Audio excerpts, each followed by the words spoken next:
Tasty. Not as tasty as that hand position. Jesus Christ, mate. All right. Pixels and Plough, episode 3.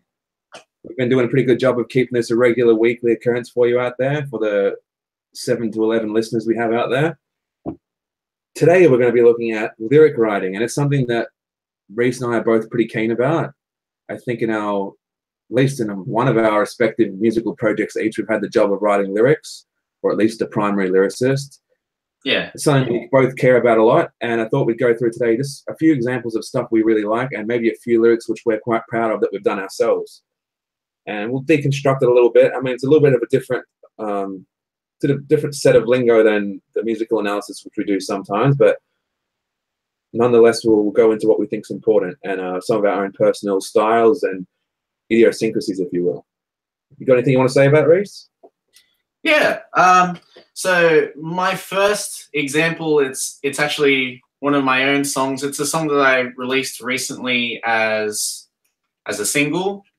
It's a song called 2 Feet, and I'll read out the example for you. It's that last fight that we had 2 weeks out, but it was already over. That last night that we had felt like the first, but now I'm just a loner. So nothing particularly profound in terms of like extended metaphor or anything like that. But what it does have that tends to pop up a lot in my own sort of style when I approach lyric writing is, first off, this one thing about internal rhyme. So if you look at the first line, I've got that last fight that we had versus the third line, which we've got that last night that we had. It's actually just one word that's changed. But it sort of becomes, and I don't know if this is the technical term, there's probably an actually term for it, but something that I just think of like a linguistic motif. In the same way that you have things like melodies that you develop over time in subsequent lines, yeah. I sort of try to emulate that sort of approach with lyrics. So that last fight that we had, that last night that we had, and then when we jump ahead to the second verse, I keep it going, it's not right that I had. Slightly a bit different, but still that internal rhyme, ending the line off with the word had.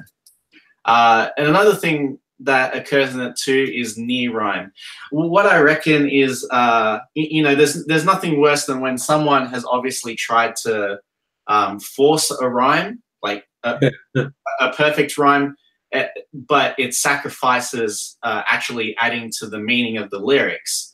So if I can't find a perfect rhyme, my next point of call is to see if I can get a near rhyme. So in this instance, I'm rhyming the word over with the word loner. Obviously not a perfect rhyme, but you still got the O sound and the at the end as well. And for me, that made much more sense with what I was trying to say, but still got that feeling of a rhyme happening, you know? Instead of saying 2 weeks out, let me just go to your lyrics. 2 weeks out, but I was already over. Felt like the first, but now I'm just eating clover. Like, so you didn't have to do that, right? Exactly, yeah. So that example would totally rhyme, but doesn't necessarily make sense. Yeah, no, I get that. I'm not exactly sure what the correct term for that is with what you said as well, linguistic motif, but I find myself doing that a lot of times because I feel like that's a way to build hooks into sections which aren't necessarily the hook sections. You know, like the chorus is the standard section. That's right. Hooks, right? It's not catchy in like a melodic way, but it's catchy in the way that the language is used. Yeah, I mean, rhythmically, it's going to be very similar. So you get a idea of the flow of the rhyming. The one thing you touched on there, which I think is quite important, and I think that I probably do it a bit as well, that almost rhyme, but that's like one of the key things that hip hop and rap is pretty much built upon, right? Oh yeah. You always hear about people talking about rhymes, but really a lot of the thing is actually those almost rhymes where maybe one syllable rhymes. I think that's what's usually happening. It's not like both syllables are rhyming, but one syllable or the flow of the words actually sounds quite similar, and that's I think the cornerstone of rap. Yeah. You hear Eminem talk about the word orange, and people say a lot of words can't rhyme with orange. But if you think about a hard rhyme on orange, it doesn't really work. Yeah. But if you change up the phrasing, like he'll say like orange, and it rhymes with syringe. Yeah. That kind of stuff. So like, it just depends how you go about it. But yeah, that almost rhymes very important. Yeah, yeah. That's quite a standard kind of lyric that you put together in terms of the song it's fitting as well, though, because I'm sure you're going for more of a pop aesthetic on that track, as opposed to the more adventurous ones out there. So how do you find you try and balance some complexity in the lyrics when you've got a simple song like that? Well, I mean, beyond that, even when I'm doing more simplistic lyrics, I guess, I still try and write from a very honest place. Even if I'm not writing something from my own perspective, I will still sort of infer my own perspective on it anyway. And I feel like that's how I get the depth when the depth isn't as deep as on some other stuff, That's a fair point. Yeah. And I don't think that you necessarily want to be forcing anything too technical here, right? Because that will seem stilted as well. Yeah. Okay. Well, I'll move on to my first one. All my examples today are from stuff I've done with Hermina. I mean, I've done some other side projects, my funkier kind of stuff, which have some cool lyrics in it too. The stuff I did with Tap That, I was pretty happy with the stories I painted with that kind of lyrical approach. But I figured I might as well stick to my bread and butter of Hermina. So yeah, I'll just bring lyrics up on screen. Now, funny thing about lyrics is, if you've been writing music over a long period of time, you can kind of see your personal approach change a little bit over the years. Yeah, definitely a little bit with the older Hermina stuff. I mean, I think I was trying to aim for a bit more of a poetic approach with lyrics, and I wasn't necessarily always going for rhymes. And I don't know if I'll read out this whole lyrics here, but one of the things I kind of wanted to go about doing when I did the first album is I wanted to use a lot of religious metaphors and kind of have that religious allegorical kind of style. Yeah. Especially because I was writing from an almost anti-religious theme. I'm not a very pious guy, but the concept of this album revolves around a guy, we call him an angel in the story. Whether he's an angel or not, that's up to interpretation. But it's kind of telling the story of this child that's been born out of his mother being raped, really. That's as simple as it is. And I mean, you can dance around things like this poetically, but I've actually tried to balance that poetic nature and some of the jagged and real ways of putting the lyrics together. But you can see some mentions in this song. You asked me these questions I've asked myself for years. After all, to find this savior of mine appear. So rhyming wise, I do have some standard rhymes there. I don't feel as though it was a forced rhyme. Like I feel like it worked with the message I was trying to get across. And you can see stuff like there about Jacob being like the biblical character, controlling the ladder from heaven to earth. So the whole idea of climbing the tattered rungs of this metaphorical ladder, I feel like that was actually a pretty cool rhyme. But you don't really normally hear the word rung in a song. And I think I'm pretty guilty of using a lot of words which you wouldn't typically hear in a song. And I like that approach. I do it with myself in terms of my self-editing. I hate when I'm reusing lines again. Yeah. I hate using phrases which I've already used before. It actually really puts me off. And I feel like when I'm writing new lyrics, I make sure, have I used even using combinations of pronouns I don't like using the same way again. I like to keep it very fresh. So, and I think maybe you'll be able to touch on this topic a little bit further later on. Is the way I like to present the lyrics as well is quite important. Yeah. So this is how I give the lyrics here. I give every single unique piece of writing. So you will see there's not really like any chorus structures here within the song from looking at the lyrics. And I mean, Synthetic isn't the most standard album in terms of the way the arrangements are done, in terms of standard song structure and song form. But that line there where it's saying, is this home, is this heaven's gift to man? That's actually a reprised line throughout the song as well. But I just prefer to show the unique lyrics. I kind of feel like seeing the choruses and stuff repeat throughout the lyrics when I put them in the booklet doesn't quite work for me. So that's just my unique approach. And I know you have some unique approaches to how you display your lyrics too, which I'm sure you'll go into, but I saw you had another Pixels example in there. Yeah. But yeah, I tried to mix that poetic with the visceral in this song. So you'll see a lot of the lines, there's rhyming lines like floor and roar. But there's a lot of stuff like that. This blood and pus coat these walls. That's pretty gross word to hear in lyrics. Yeah. I mean, I can sing it, make it sound like a choir boy. Blood and pus coat these walls. It's a bit less horrible sounding when you're singing it compared to my Australian accent. But and yeah, this idea of being just, I think there's a lot of religious metaphors in there. But yeah, instead of dancing around the idea this character had been raped, I just said it. Was I plucked out by the one above, or was just a product of this rape? So it's kind of touching on a lot of the themes of whether there's a religious underpinning, this idea of fatalism, or whether you're got a destiny, or whether things are just happening because of, I guess, just events that happen. Yeah. Horrible events sometimes as well. And there's a pretty cool lyrical thing at the end there. What is this place you call my home? You call this my home. What is this place? It's like putting a question there and then turning it into a statement. It's kind of like a rhetorical question being answered. Yeah. And that goes a lot hand in hand with the delivery of that line as well. It's quite an aggressive line. It's interesting. I'm sure you find this as well as a guy who's the musician composing a lot of the music as well. It's quite hard to sometimes look at the lyrics just in isolation because the melodic elements and the arrangements of the song kind of go hand in hand with musical lyrics to give them extra depth. So there's a lot of stuff you may think of, oh, I really like the lyrics of this song, or I really like the sound of this song, but maybe the lyrics sometimes aren't that special. It's the music that lifts it to a higher place. And after all, the music should be doing that. Yeah. I do have an example though later on. I won't do it immediately, but there is an example later on that I have where the lyrics can actually exist beyond outside of the music, and might be a good approach for those who actually want to start with the words first. I think you and I are both the same, where we usually start with the music first and then the lyrics come afterwards. But I'll get to that one later. My next example is another Pixels and Sound song. This one I haven't released yet. It'll be on an album I release later this year.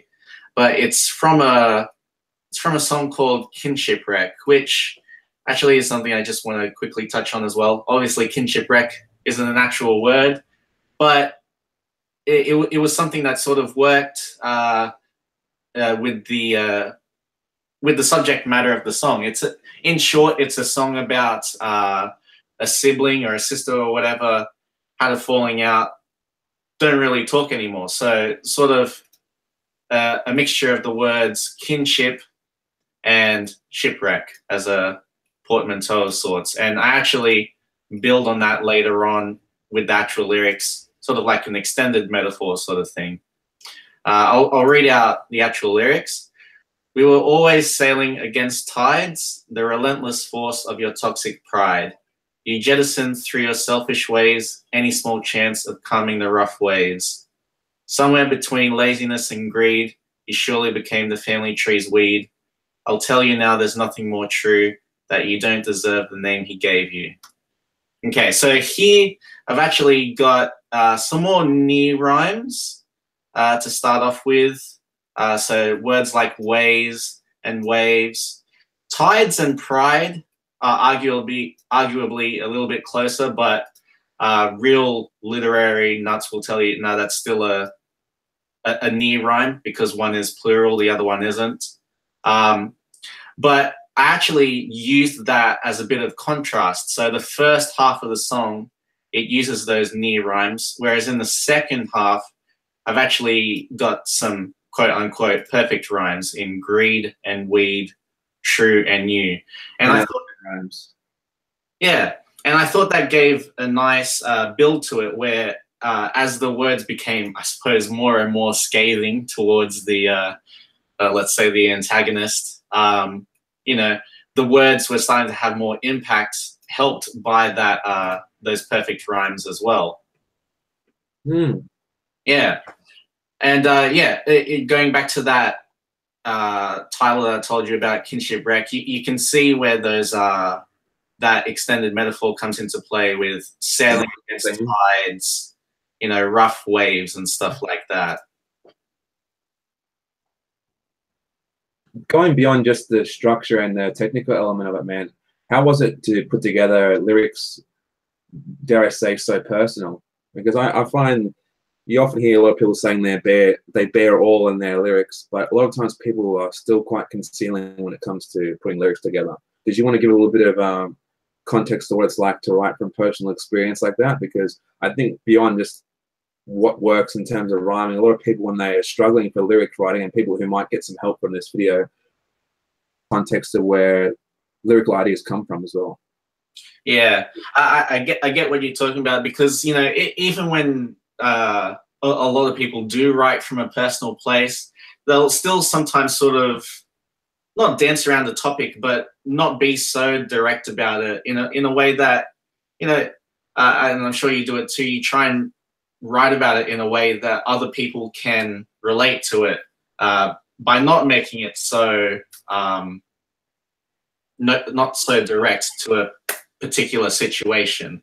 But with this one, there wasn't any other sort of way that I could write about this. This is probably my one and only, bar maybe one other song, that was actually filled with a tinge of hate. And so I had to write from that place. I couldn't write around it, you know. It's not actually full on into the feelings. It still is distant enough, but I guess if people know you and know a little bit more about you personally, they might be able to read into it a bit further. Yeah.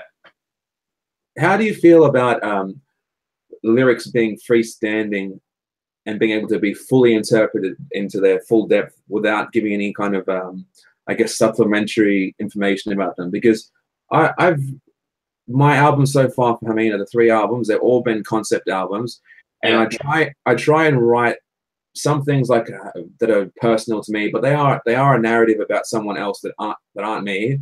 Yeah. But obviously, they're going to be touched by a lot of my emotions as the primary lyricist. I don't think you can completely remove yourself from it. Yeah.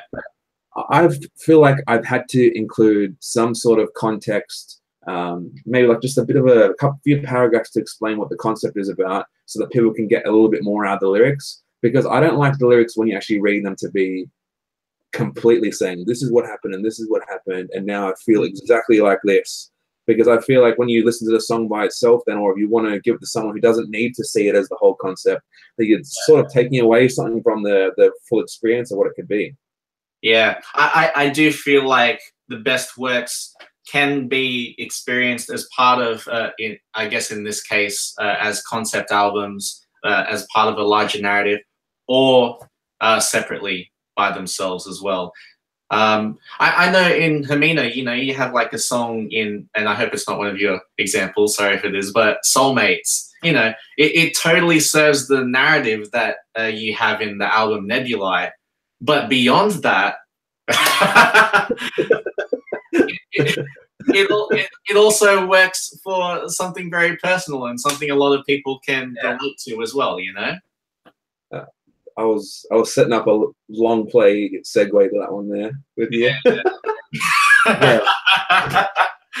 My bad. Your concept album, which is going to be coming out, right? Sentimentalism. Yeah. Are you going to include any supplementary text there to give some more depth to the lyrics, or are you just going to have the songs as they are and let people completely interpret it themselves? I will include the backstory, you know, about my father passing away from cancer and all of that sort of stuff, but I'm not going to give any supplementary text about the specific songs. Just set up for them, but not anything. So overall, yeah, that's what I'm talking about. Because I would hate to go in and write, this is what this song is about, this is what this song is about. That would completely spoil the mistake of it for me. But yeah, I want to leave so that people can take more stuff out of it. Just something for people to keep in the back of their mind, you know? Yeah, exactly. Mm-hmm. Well, I will go into my next example, and it was actually that song, Soulmates. I didn't know really whether to talk about this because it is a very personal song. And I kind of even thinking back now, it's kind of strange that the other guys in the band let us have it on the album, but I guess half the band were the topics of the song. And it was a important kind of time in my life leading up to getting married and all that kind of thing. So yeah, I was a very lovey-dovey guy at the time. Still am to some degree, but I'll bring that example up. And this is an example where I've tried to keep some elements of it I guess, open to interpretation. But there's some stuff in here that is really, really honestly like all this stuff here about it sounds like default kind of lyrics, like you open up the door and welcome me so shyly, massive fringe, strawberry tinged, and then I knew you. That's like actually directly what happened. Like that's pretty much reenacting the first time. That's what I always imagined. Yeah.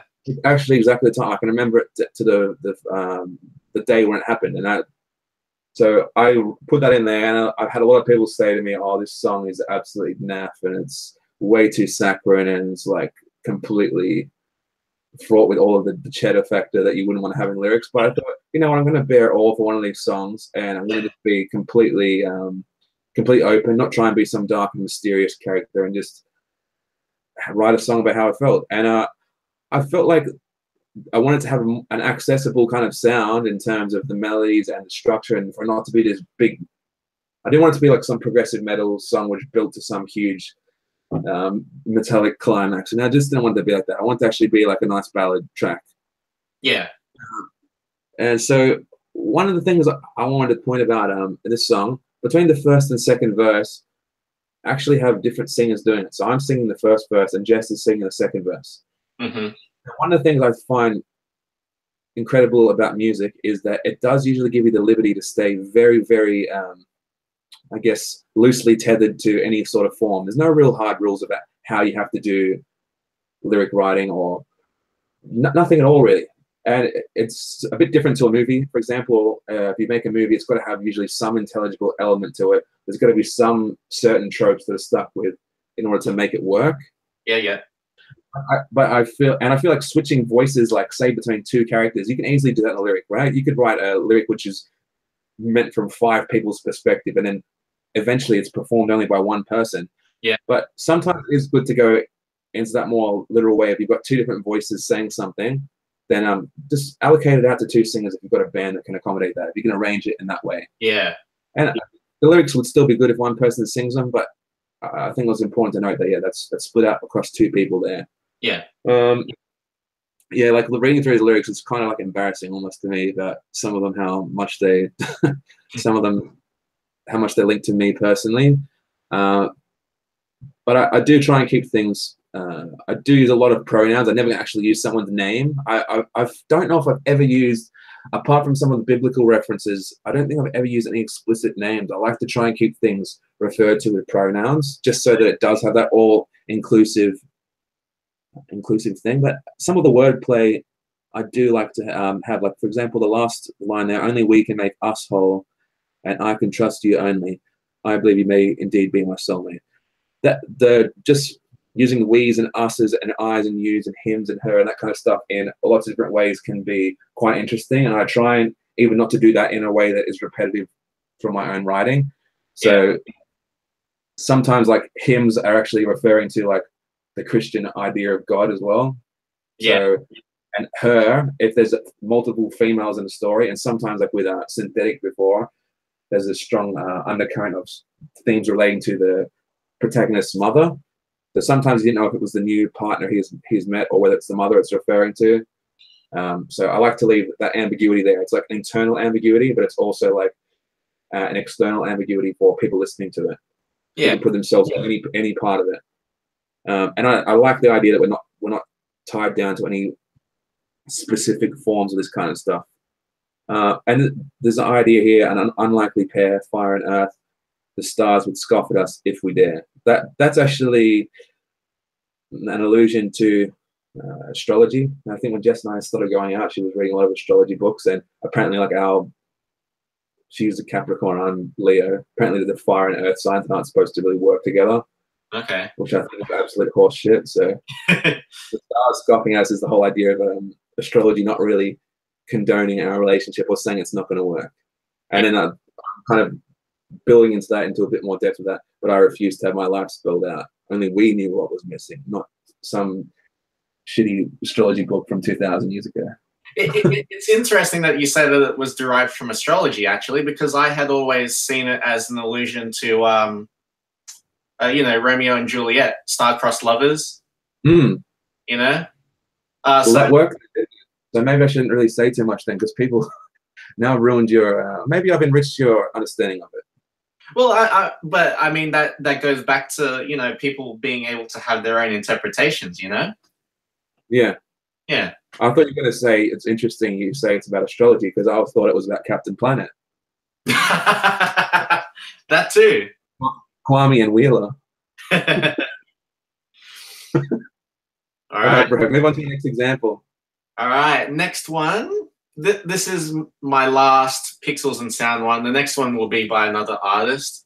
But this one is from a song called Opportunity, which will be the closer on Pixels and Sound's album, Sentimentalism. This one is an example of something that I do quite a lot, where I write lyrics as like extended sentences. They just keep going on, but it's only just when, you know, you get to the music and you hear it being sung where it actually breaks up into separate lines. But I'll read it for you now. It passes by, that moment that could change it all, and who knows why we shut it out with solid walls. And I have lived by simple breaths in and out, but now I give myself to life without doubt. So contrary to the other stuff, you know, it's a bit more uplifting. It is the closer of the album. It's supposed to be a silver lining sort of thing. But there's only 2 full stops in the way that I formatted that particular verse. The whole verse is pretty much set out into 2 sentences, long sentences. You could probably argue that the grammar isn't too great, but it's a song, so whatever. I know you and I are both the absolute grammar Nazis, but we let it go when it comes to music. Yeah, that's right. I had a bit more of a rhyme scheme going on with this one as well. So it's sort of A, B, A, B, C, D, C, D. Yeah? So first and third rhyme, second and fourth, etc., etc. So pretty standard rhyme scheme there, actually. But what I will note is that when you get to the chorus after this section, is that those lines don't rhyme at all. And that's something you can play around with as well. You know, I don't think you should rhyme for the sake of rhyming, because lyrics don't really need to rhyme at all. But if you have a song like that where you can rhyme and then don't rhyme, or vice versa, it can be a nice point of contrast as well. It actually looks a little bit different to how I remember seeing some of your lyrics written before. I think, did you used to have it structured so it was just the sentences? You didn't actually have it broken up how you would sing it. Yeah, and that's actually how they will be printed in the booklet. I plan to just have them as long paragraphs, and you have to listen to the actual music to get the phrasing. Because I was going to say, like, that to me, that's kind of in line with what I was saying before, how I don't like to display the duplicate lyrics. I like to just have it, any new lyrics presented, even if it's just one line changing in a chorus, I'll just print that and I won't put the other little lines that are the same. And that's just the personal stylistic thing I like to have there. And I always noticed with your lyrics how you used to have it as full sentences. I thought that was amazing because it didn't sound forced the way that the phrasing was done when you actually go to sing it. Yeah. But you get long sentences. I've actually never seen anyone do that before. Yeah, I mean, and hang on, I'll share my screen again, actually, because just quickly then I did a bit of reformatting. Oh, here we go. Yeah, so this is more like how it will appear in the liner notes of the book, just as a paragraph. And I feel like this sort of approach can make it feel a bit more personal, I suppose, like you're actually having a conversation with somebody. It's more of a train of thought sort of thing, and you can just read it as someone has, you know, thought of these things rather than actual segregated lines. Yeah, man, that was actually there's a song you had from ages ago. I'm trying to find it where I think you did a really good job with that. Not to derail what we're talking about now, but let me see if I can find it.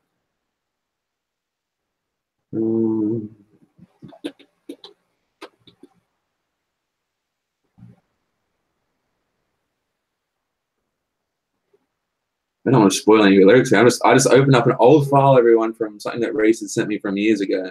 Ah, the planner notes. The planner notes. It just looks like the way it's written is it just looks like almost like diary entries throughout the whole thing. Just like these observations, and then when you see the song names punctuated throughout, it really makes the song special. Yeah. If you want, you can highlight the particular example and just blow it up so it's the only thing that's visible. I find it actually. I'm just looking through the lyrics because I can't remember them too well, but I like how you described them as diary entries, because that's essentially what they were. You know, they're me writing from various points in my life. You know, after my father died, going through all of these experiences without his guidance, and so having it set out in that way, I think that's actually very integral to the concept as a whole of the album.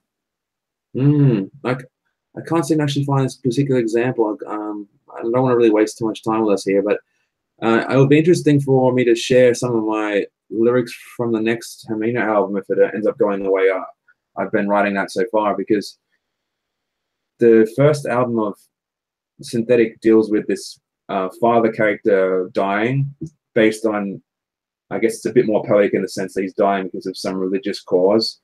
But I think that kind of is a potent example in today's world anyway. And the newest album is going to be dealing with, I guess, that the son's attempts to find identity and try and not make the same mistakes his father had made throughout life. So it probably has a lot of similar themes there than what you're probably dealing with in your album. So it'd be interesting to see how you react to it and how you take it when it's done. Yeah, they might end up being sister albums. We can all offer as the family double back. Yeah. We are family double back. Sister Sledge. All right, I'll grab my next example. Otherwise, I can bring it up. Cool. So this next one is a track from Venus, our newest album. Because it's almost 2 years old now, but I guess it's our latest thing we brought out. And this is a track called Expect the Unexpected. And the lyrics are pretty short. This is the whole lyrics for the song.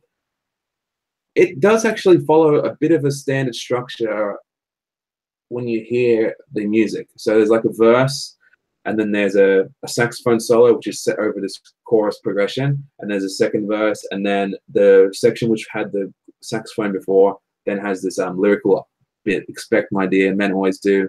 I've got something in store for you. It's unexpected. This song is actually about, I guess, the post-marriage or the honeymoon night between a couple who've got married when they probably shouldn't have. There's actually been infidelity in the relationship, and they chose to get married because they thought that would work. And this is, I guess, the woman in the story's attempt to try and appease her man and make her man have this special night. So it's one of my attempts to try and build, I guess, a sexy kind of vibe for a prog song, which is not really that common at all. I think because it's a concept album, I get away with having the song, which is a bit left field on there. But I think it's one of those very, very divisive songs because a lot of people have said they really, really love this track. They love the vocals, the harmonies, and that kind of stuff. But some people get really stuck on the lyrics for this one. Like, can't stand them, can't stand the song, say it's like the worst thing, why'd you include it on the album? And I guess that's a risk you run, especially with some of these random rhymes I got in there. But I'll read through this one. I am weak and tired here. You are mine and I am yours. This L word we mutter, what does it mean? A single breath or something more? That's just that's talking about, obviously, what's the L word everyone knows about? Love. It's talking about that. Whether it's just a falsehood, pretty much people are saying to each other or not. And this idea, one ticket, please. I'd like to take a journey, a pleasant trip for something more. So this has a bit of an ambiguity there as well, whether it's the trip is like a drug trip, some kind of escape. Maybe maybe it's not a drug. Maybe it's just intimacy is the drug. I guess there's depends how you want to take these lyrics. Then after the sexy sax solo, which I think actually is important to set the context for the lyrics, really. The hills, the shocks, the shell around me crumbles. A cracked egg, your undead yolk. Very weird lyrics, I know that. I guess I was inspired by some people out there that have crazy lyrics, like Daniel Johns from Silverchair. he's in one of my examples here, but he's the king of these crazy lyrical ideas.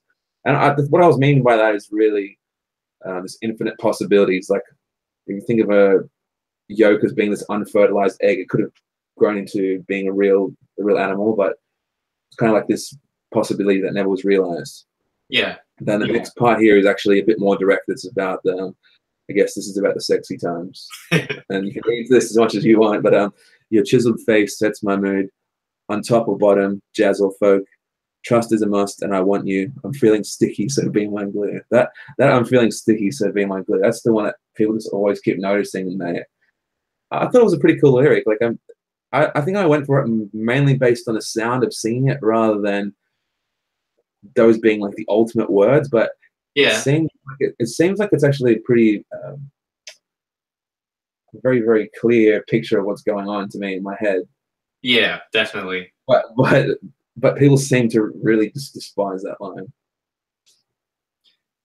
It's like if the Dance of Eternity had words.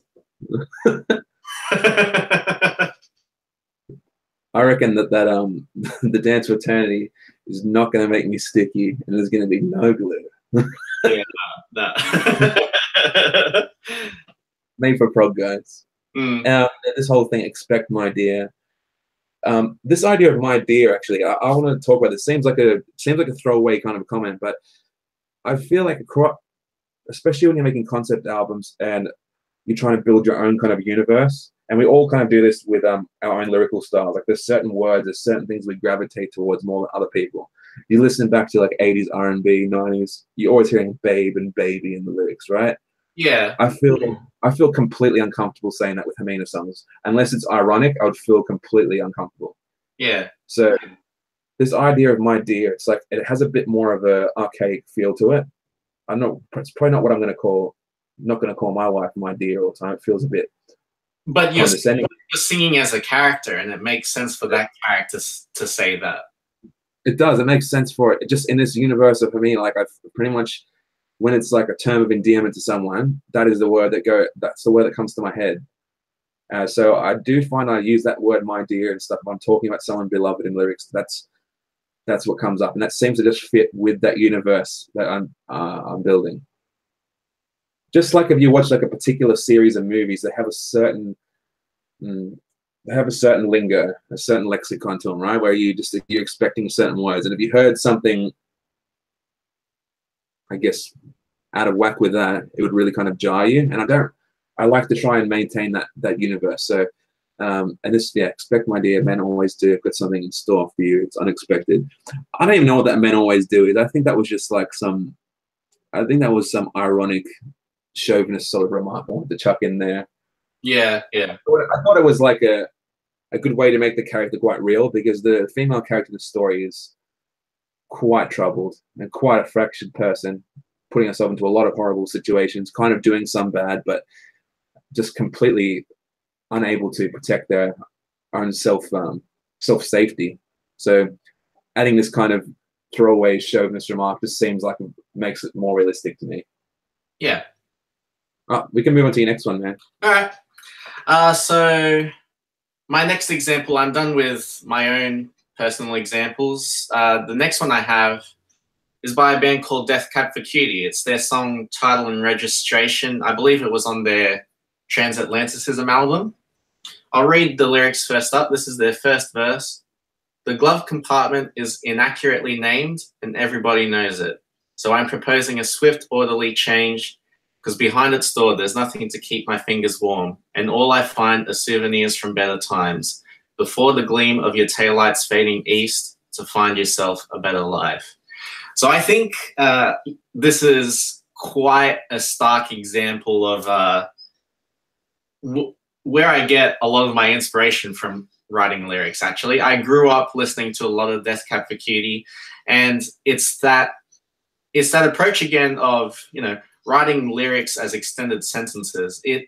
I mean, you'd probably want to, if you were actually saying this or writing this out, you'd probably want to word it in a way so that it became more like 2 or 3 sentences, but it does work as one long line. This is actually the first verse going into the chorus. It bleeds into the chorus. So that's probably where I got that approach, the lyrics as extended sentences. But another thing that I thought that was interesting is, again, I don't know if this is what would be a technical term for it, but object representation. And what I mean by that, it's sort of like the wet dream of your high school English teacher. You know, there's always that meme going around where, you know, they talk about the class talking about why the walls were painted blue in like a book paragraph or something. And it's like, oh, the blue represents sadness, or the blue represents loneliness. And then they're like, the wall is blue because it was painted blue. But actually, this whole verse and chorus here is pretty much concerned with a glove compartment and everything that that can represent. So, you know, you keep gloves in a glove compartment, obviously, but they're not there. So there's nothing to keep his fingers warm, which in extension is, you know, feelings of like loneliness and not having someone there who once was there. And then, of course, a glove compartment, you know, it's part of a car. And later on, he takes that metaphor further where he's talking about a car driving away. Obviously, when the couple broke up and she finally like left his life, and, you know, he just saw her leave, you know, and all of that starts from just this nucleus of the glove compartment, and it just keeps going and going until you're at the end of the first chorus. And I thought that was just a really clever way of saying something that would otherwise be a bit more cliche, you know? Very, very interesting imagery. And even in preparation for what we talked about today, man, I saw a lot of mention of Death Cab for Cutie as being like some of the finest lyrics in rock music. Yeah. I mean, rock is a bit of it's a general term, right? But that's coming up all the time. Yeah. And I know it's been a big influence for you as well. So you're saying that they normally present them as the full sentences, like how are you doing with the stuff for sentimentalism? Yeah, a lot of the time, because a lot of the time it's written from the direct perspective of someone talking to another character. And so having them as sentences really makes sense. Yeah, it definitely does, man. Yeah. I'm trying to prepare my other example I have here for my next one, but is there any other recommendations that you would give, like, of other Death Cab songs to listen to? Because there's someone I really want to listen to more. I know how much they influenced you, so there must be something pretty special. My favorite song by them is Fake Frowns, and actually, if you listen through it, once you get to the bridge, you'll know where I got the name Pixels and Sound from. That was actually directly ripped from their song. But it's also a bit more on the prog side, which is a bit different from them. So it might appeal to people who are fans of that style. Also, the title track of Transatlanticism is a gorgeous track. Awesome, man. Well, maybe we can put some links into the description for any of these songs we're making reference to. Yeah. Or we can put together another Spotify playlist. Maybe we'll just put it as good lyrics, and we'll add some extra songs beyond what we're talking about today. I don't think many of our personal songs are on Spotify, just to do with weird legal things with how my previous albums were released, and yours are still in motion to be released. Yes, that's right. Okay. Let's try and get this one to work.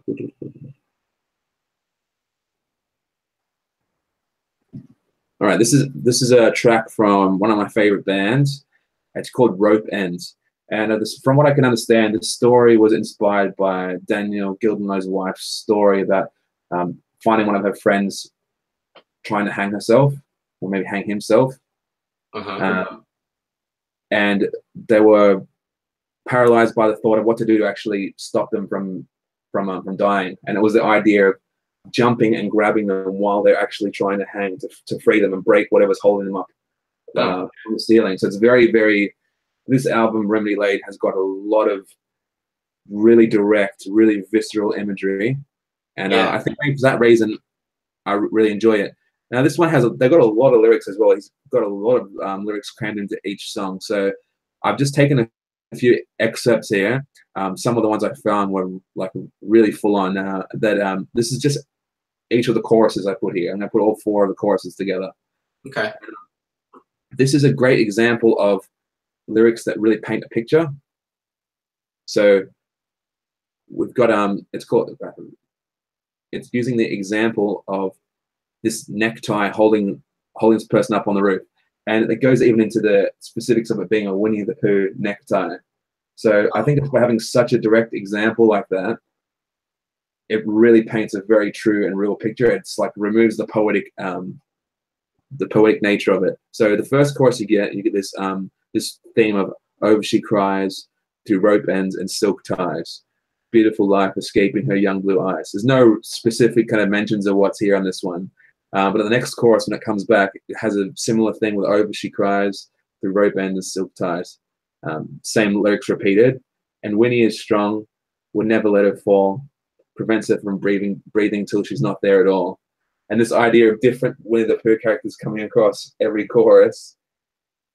I never even, like, when I first listened to this song, I loved it just purely for the melody, because I'm a guy that's melody first over lyrics. Yeah.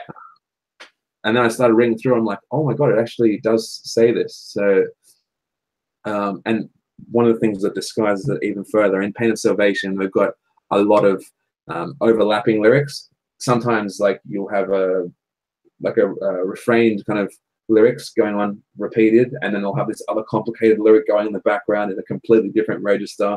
So you've got to kind of train your ear into hearing the different lines, and a lot of this stuff could go unnoticed. So we've got this line here, helpless she lies in rope ends and undies, but I think he might say it differently. I think he might say rope ends and undies, just to make it rhyme. Oh, really? Yeah. Because the whole idea of rope ends and silk ties. Well, if you were just reading this, that would be, I think they call it a visual rhyme. Yeah, visual rhyme, right? Could be that. But obviously that doesn't translate to when you sing it out loud. Yeah, so I guess it shows that the lyrics can work in an isolated form, right? Yeah. It's unseeing eyes fixating Eeyore's smile. I just kind of find that so cold when you see that example. I've never seen a reference like that, and I'll never think that Winnie the Pooh references could be so brutal. Yeah, yeah. That's a brutal thing I've read. Like, I know, this song I would really recommend just for the whole arrangement, the music and everything. It's a phenomenally amazing song. I'll send you a link to it as well after me. You need to listen to it. Sounds good. Then the last verse, breathing she cries for rope ends and silk ties, beautiful eyes, piglet stands shy behind. That's just, yeah, once again completing that analogy, that metaphor there of and I don't even know if you say it's metaphorical, because it's actually a direct picture of what's happening.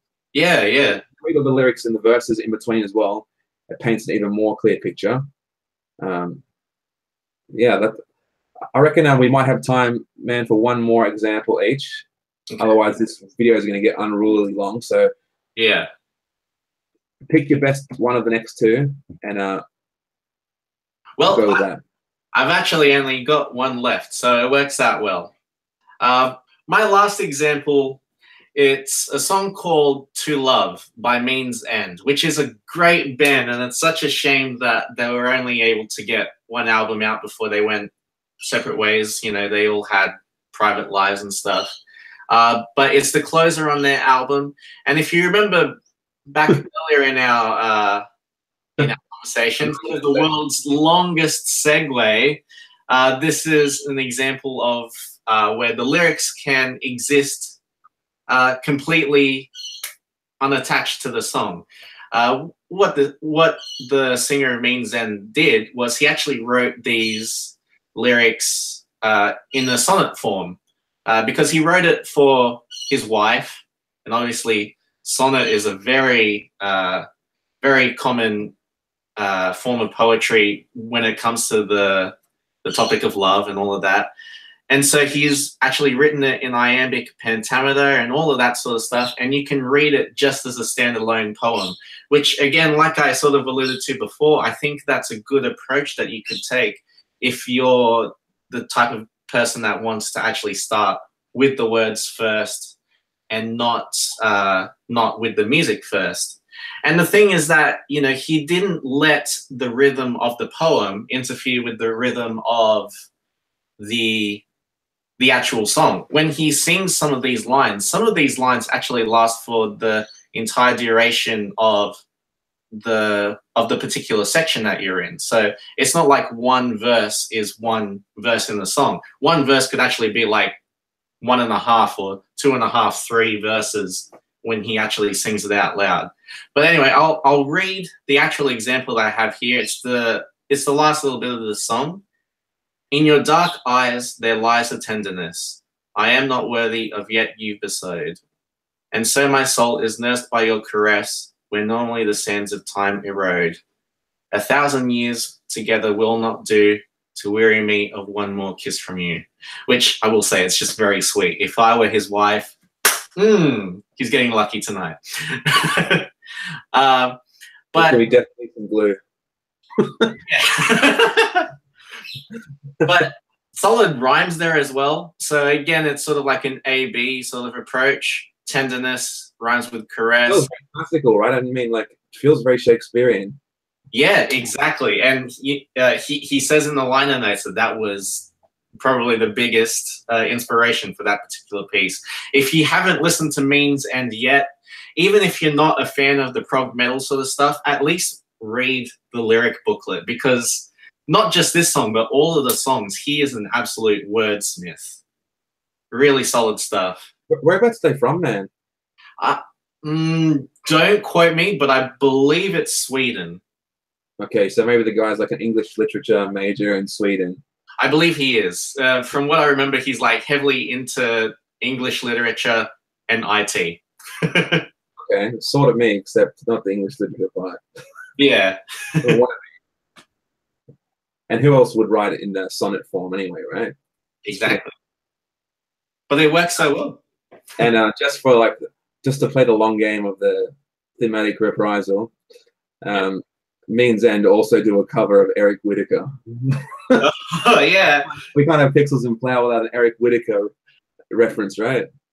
Yeah, I think this is the 3rd video in a row. Yeah, I'm going to make sure he comes back every week. Every video. Oh, we can make that happen. It's not too hard. No, it's not. I'll just say his name at the beginning and end. Yeah. All right, guys, I'll go for my last example. I made reference before to Daniel Johns, so both my other examples apart from me are by Daniels, but here we fire on this one. This is Tuna in the Brine. That's such a, it's a strange name for a track, but it's such an interesting metaphor. This song is completely strange in terms of its arrangement. It's not a standard form at all, but it is a magical piece of music. I think people need to listen to it, especially this whole album. Diorama is a very artistic, rich, colorful album. It was designed to try and bring Daniel Johns out of his depression he was feeling at the time. And the history goes, he had a whole album written, recorded, at least demoed, and they deleted all of it because it was just too much of a rehash of the old negative vibes of their past. So this is meant to be more of an uplifting song, but there's definitely still traces of the dark, mysterious Daniel Johns. Yeah. So, going, I fondle keys to my heart when everyone's heart seems so calm. And you found the lock to my dorm and opened the door to my trust fund, my vestry. The light in my darkest hour is fear, denies me of anything good. Well, those 2 lines are signature Daniel Johns. Yeah. Hate of the world. So don't lose your heart. You'll need it. You'll have to take another pill and tell another lie, and lie amongst your lies like tuna in the brine. So even like that, the idea of lie coming back so many times and being used in its 2 different forms, like yeah, the idea of lying, but also to lay or to lie in something. I think that's pretty interesting there. And tuna in the brine, that just seems so Australian, that reference. Yeah. Like, I don't think I like the use of the word lie, because it's an easy enough wordplay to conceive of, but the way that he's actually implemented it, it's pretty clever. And even it's you pretty much get one of those near rhymes as well happen with lie and brine. It doesn't sound like it would, but when you hear them, there definitely is some attempt at rhyme down that. Yeah, definitely. There. I like this material from Daniel Johns, even like from Neon Ballroom album and Diorama, was done all between when he was around 18 to 21. So the quality of the writing for that age is just immense. I'm quite jealous that I didn't have stuff out that young. I feel like I'm now just starting to write stuff which I'm happy with. Yeah. At age like 27 to 29. I'm almost 30 now myself, so I'm a bit jealous of him and his crazy arrangements on this album. But there's definitely a certain sense of this this youth and this, I guess, teenager coming into adulthood with the whole idea of the college metaphors of dorms and trust funds. It kind of, you don't really often hear about the trust fund kids here in Australia, right? It's very much an American type thing, but Yeah. I think that will be quite a universal thing when you hear that from him. And I love that analogy. He often uses these crazy word choices. Like I don't think I've ever heard tuna used in a lyric before, right? Never. But Never. and I didn't know that lying in the brine, salty water. What's it like to lie in the salty water of tuna brine? Doesn't sound I think the metaphor might actually be beyond me, even though I love it. I find it hard to get it. And I mean, there are guys out there that use crazy words that don't make any sense. They just like the sound of the words going together, and that can be cool too. Like for example, Mars Volta is very much like that. Oh yeah. I would give for people just to hear really crazy words used, but to pull any sense from it, it's probably like trying to make sense of John Anderson from Yes's lyrics. Yeah. You just don't. Yeah, you just don't. Unless it's something to do with leprechauns, I don't want to hear about it. Neither. Interpretations aren't leprechaun related from John Anderson. You're wrong. But yeah, the Mars Volta, a great one for words. Cassandra, Gemini, and Sigmund, Vismund, Cygnus. That's like that's pretty damn good. That one. Oh, amazing song. Mixture of Spanish though, which I have no idea understanding. So the Spanish makes more sense to me than the English they use sometimes. So that gives you an idea for some of the craziness of the words there. And just some other artists probably to check out lyrics for, and we might try and add some of these into the playlist when we're done. Genesis, they've got a lot of really good lyrics back in the old days, particularly the Peter Gabriel stuff is a bit more wordsmithy. So stuff is the big epic is a good one for lyrics. I think that people will enjoy that. Nearly anything from the Deer Hunter, definitely Casey Crescenzo has got some crazy lyrics in there, like really, really adventurous. He knows how to set a scene, like what I try and do in my lyrics. He's like one of the masters of doing that. For simple lyrics that are heartfelt, I think Anathema, you can't really go past them. Definitely, yeah. But I kind of find they're a bit repetitive after a while. Like I feel like they definitely reuse lyrics. Oh yeah. But they definitely, when they hit it good, they hit it good. Yeah, that's true. Yeah. And another example, and this is a bit more of a crazy kind of lyrical approach that I didn't really necessarily want to show as like main influences for me or things that people can directly take away and work on themselves. But Toe Hider from Australia, he has some absolutely mental lyrics. There's a song called You and I Both Lose But 5 Wins. It's talking about this made-up card game between a guy and a girl that makes absolutely no sense. And throughout the lyrics, he's describing the way that this game works. Pretty much people keep dropping cards down and no one wins and no one loses, but the number 5 wins. So I don't even know if that makes sense. Listen to the song, listen to the lyrics. It's it's off the chart. But Mike is the master of witty, funny lyrics. Mike, and also just top-notch multi-instrumentalist and songwriter and everything. Talented bastard. Yeah. A few more examples from me. For more of the singer-songwriters out there, again, definitely check out Ben Gibbard and his work with Death Cab for Cutie, Postal Service, his solo stuff. Also, Dallas Green, City in Color. Whoop. Yeah, beautiful vocal delivery with the words to back it up as well. Yeah, I was looking through City in Color tracks to see if I could pick one, but they're all nice. They're kind of a lot of times in the same vein as the Anathema style, like they're kind of simple, but they're just very heartfelt lyrics and they work. Exactly. But they paint a bit more of a direct picture than what Anathemas do. A lot of times they're more open-ended. Also, props to him for successfully using the word convalesce. Yeah, that's nice. Yeah. It's no tuna, but it's pretty good. Yeah. So I'll try and be the first guy to include salmon in lyrics, or soft shell. Probably go for mullet. and I'll do some wordplay. You know, mullet the fish, mullet the hairstyle. What if I go for Jewfish? Call up Anton then.